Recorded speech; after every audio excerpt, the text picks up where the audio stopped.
Medininkų pilis. 13 amžiuje dauguma Europos šalių jau turėjo nemažą mūrinės statybos patirtį. Lietuvoje vyraujantis architektūros tipas 13–14 amžiuje buvo ne kulto religiniai kaip kitose šalyse, bet gynybiniai pastatai. Vos susikūrusiai valstybei, kovojusiai su Vokiečių ordinu, pilių statyba buvo gyvybiškai svarbi.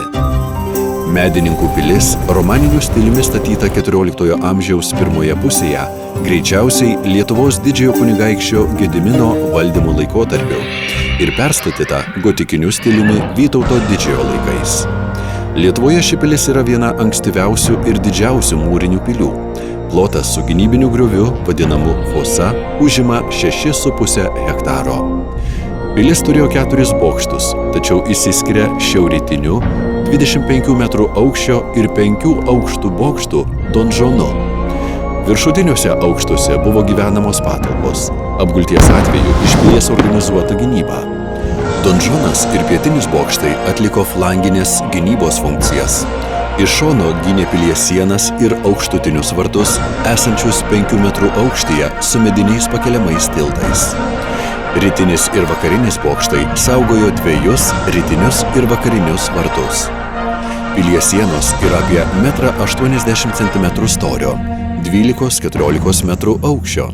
Sienose buvo įrengta 280 šaudymo angų.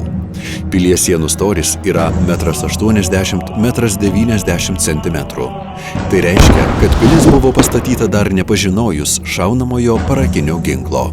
Pirmą kartą Medininkų pilis istoriniuose šaltiniuose paminėta Lietuvos krikšto metais 1387-aisiais Kryžiuočių ordino žvalgų kelių aprašymuose. Posilgės kronika mini, kad 1402 metais Kryžiuočių ordinas pilį užpuolęs apgulė ir sudegino.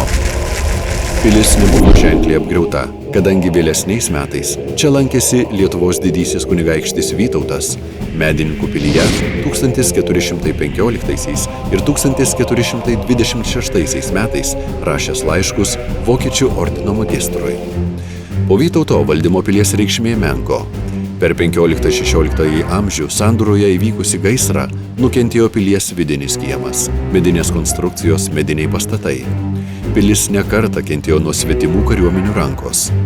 1655 metais, vadinamuoju Tvano laikotarpiu, ją apgriovė Maskvėnai, o 1812 metais, besitraukdami iš Rusijos sušalę ir išbadėję Napoleono kariai, sudegino pilies teritorijoje buvusius pastatus. XIX amžiuje išaugo susidomėjimas savo praeitimi, krašto istorija. Medininkų pilis tapo Vilniaus inteligentijos susidomėjimo objektu. Tuometiniai romantikai Vladislovas Sirokomlė, Teodoras Narbutas kūrė romantinės istorijas apie Medininkų pilį. Pirmojo pasaulinio karo metais kaizerinės Vokietijos kareiviai ardė pilį statybinėms medžiagoms. Laimiai, toks niokojimas buvo sustabdytas. 1908 metais pilies kiemą su kai kuriais pastatais valdyti klebono. Tarpukariu klebonas pilies kieme pastatė klojimą. Paskutinį kartą Medininkų pilis nukentėjo Antrojo pasaulinio karo metais. Vokiečiai ruošdamiesi gintis pilyje iškirto šaudymo angas ir kelis metrus sienos, platindami pravažiavimą. Sovietai 1944 metais pilies kieme įrengė koncentracijos stovyklą, laikė armijos Krajovos kareivius. Deja, tik pokaryje atlikti daliniai konservaciniai ir restauraciniai darbai.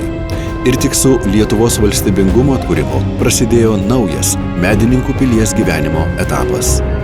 1993 metais, Liepos 6 dieną, minint Mindaugo karūnavimo 740-asias metines, buvo įmūrytas pirmas atstatomo bokšto akmuo, pradėti donžono atstatymo darbai.